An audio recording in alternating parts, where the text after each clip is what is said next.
大家好，欢迎收听台湾小干。阿明，咱今仔日要介绍什么小干给大家？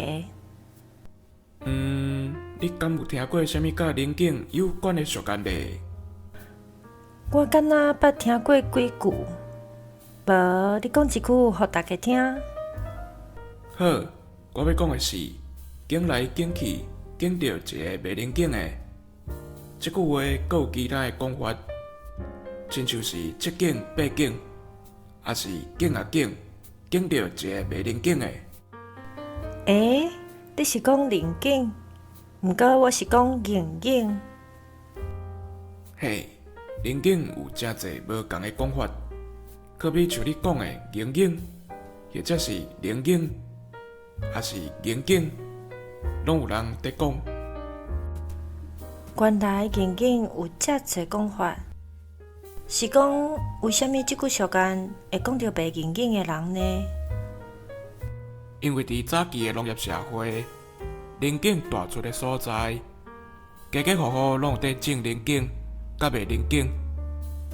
即句俗谚本地意思是在讲，女性伫咧选结婚对象的时阵，眼光真悬，一直景来景去，落尾煞去见到一个真普通、得袂宁景的人。安尼，即句俗谚敢是在讲屁想的意思？